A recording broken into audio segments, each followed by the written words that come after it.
Hi guys, it's Anne. Today I'm super excited for the video because it's going to be my no-buy check-in. I'm filming after like a work day and it's my first time doing that. Usually I'm not able to because it gets dark so early, but it's been getting dark later in the day, which has been really great for filming and stuff. But I'm still a little bit nervous about like what's gonna happen with the lighting and just like if I look, disheveled at all. It's because it's the end of my day rather than like the beginning. This is going up a little bit later than I wanted it to.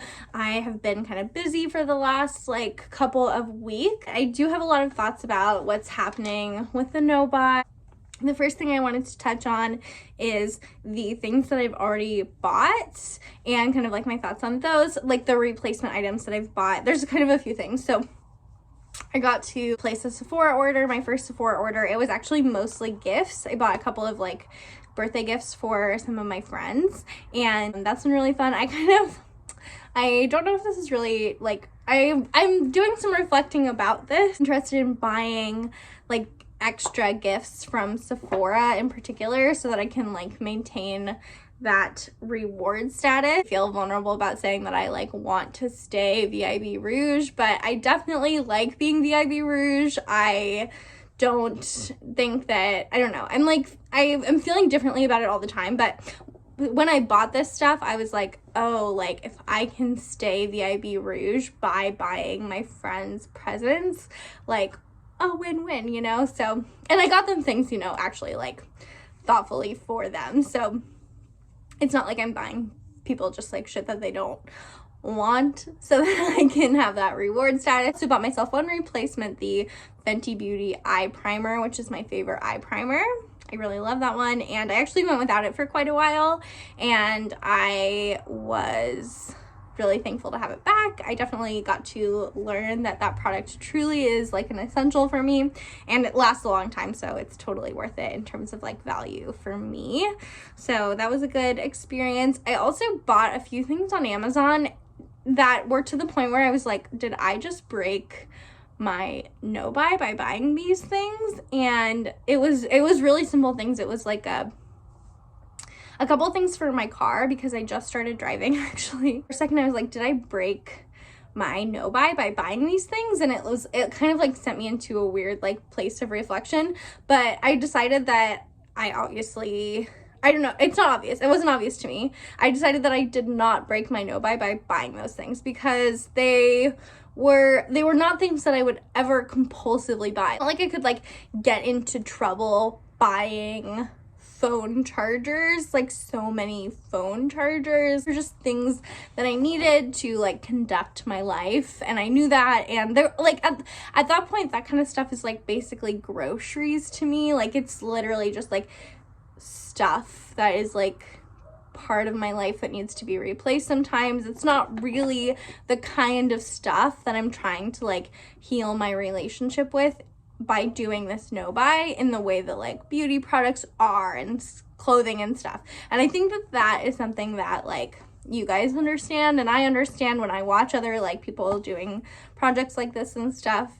So yeah, I just wanted to like share that happened. It was definitely like an interesting moment. My other kind of like significant experience so far with buying things was going into Muji in Portland. I was in Portland to have a meeting with the financial aid office of the university that I'm going back to in the fall.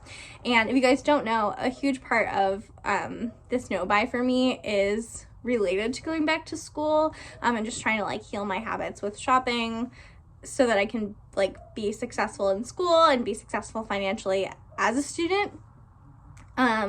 And so I went to do that meeting and then I needed cotton pads and I was going to buy the Shiseido ones, but I decided I had heard good things about the Muji ones, and so I decided to try those instead because they were way cheaper. And we have a really gorgeous like beautiful Muji store in downtown Portland and I love going there, and so it felt like a super fun excuse to go there and shop a little bit. And I ended up buying the cotton pads and a toner toner from their skincare line, which I was really excited to find, and the ingredients are great and it felt really great, and it was something that I could buy as a replacement as per my rules. It was totally like, I actually think I needed like a couple of hydrating toners here and there actually, so it was like totally within my rules, and the ingredients were spot on, and it was something I hadn't even really heard of. It was like so exciting and perfect, and it really was this like wholesome experience in a store that I haven't had that many times. I usually am more of like an online shopper and somebody that like kind of makes like either like prefers not to buy things in stores or like makes weird like impulse purchases in stores that don't feel like really good. And also like I always worry like, do I have enough money, you know, that kind of thing. And it was just like this good like experience. The toner was something that I needed, so it didn't feel like a treat, you know, the way that treats have felt to me before.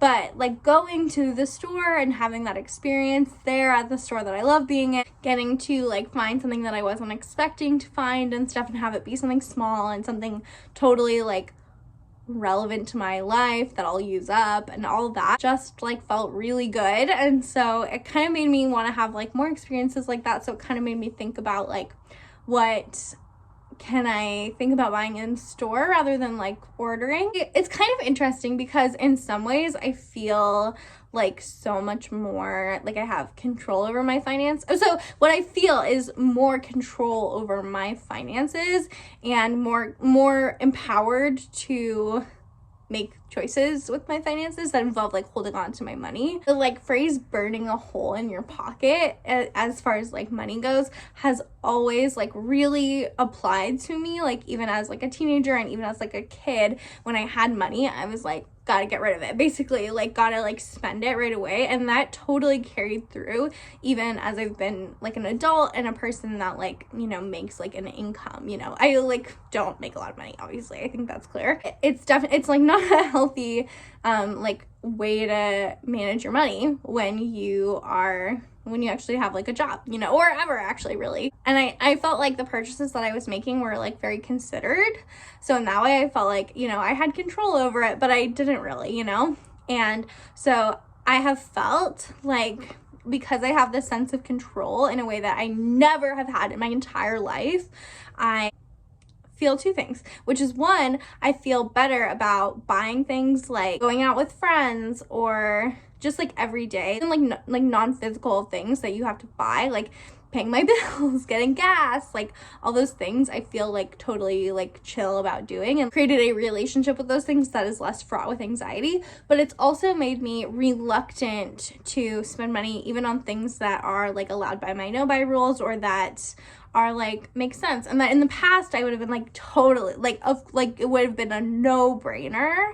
Now I'm like, oh, like I'll just like wait, I'll like hold off on that. I'm so much more patient. I actually haven't bought.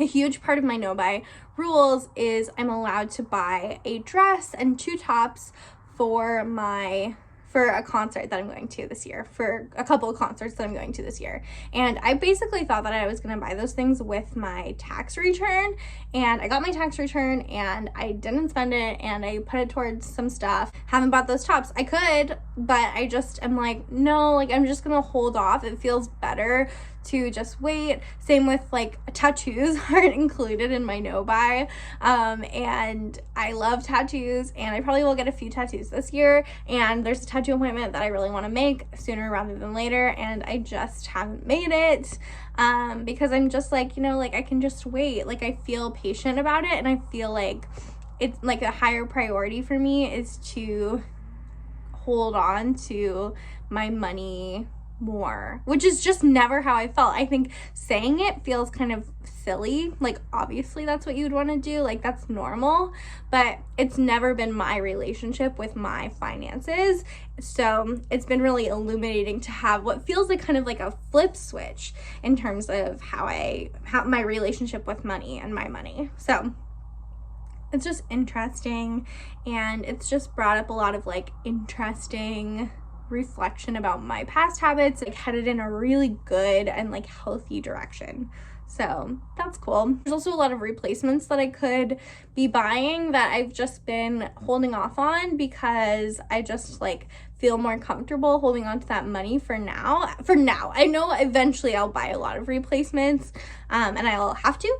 But for now, I've just been kind of taking it slow, and I've been really enjoying using stuff up, creating empties, and also just like using my stuff, wearing my clothes without any kind of thought of like buying new clothes has felt really good. I have we're kind of moving into spring, and I have some spring and summer clothes that I have not ever worn. I have like one piece in particular that I haven't really ever worn until recently, and then some stuff that I have not worn very much that I've only had for like one season. It's felt really good to just like appreciate that stuff and be excited about it without any like thought of buying new stuff or like thinking about even like what I might need. Like that has just been like the furthest thing from my mind, which again has like never in my life been my relationship with stuff. I don't have a big makeup collection, but it still felt like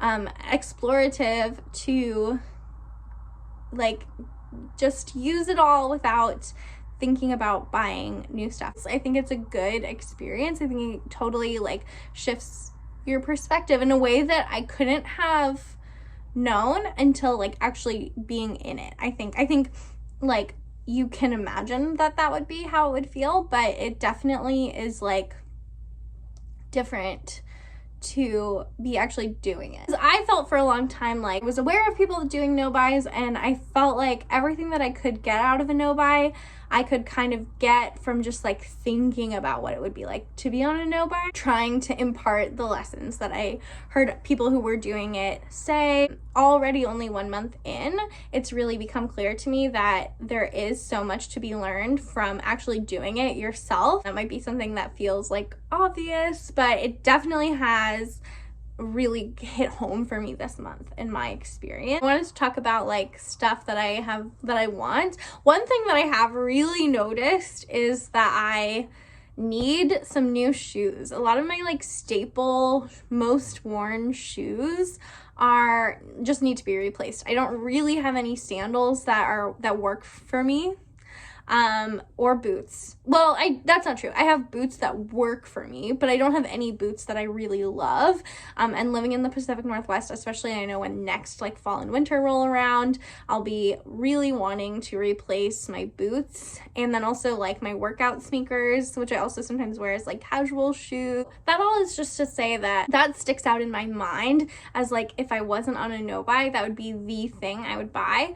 But like in terms of makeup releases, there have been some makeup releases that I have really thought were like beautiful. I'm gonna film a like do I want it type video in the next couple of days talking about some new makeup releases, but nothing has been like, oh, like I feel like I wish I wasn't on a no buy because I would want to buy that thing, which is kind of interesting to me. I think I would have thought that by now there would be something like that would just like tug at my heart in a really like strong way, and there just hasn't been anything like that. In some ways I'm not surprised by that, because in a lot of ways everything that I've ever bought, no, that's not true, that's pretty dramatic, but a lot of the things, especially the like bigger purchases that I've made over my life, have been things that are like really practical and that I do get a lot of use out. Like my problem with shopping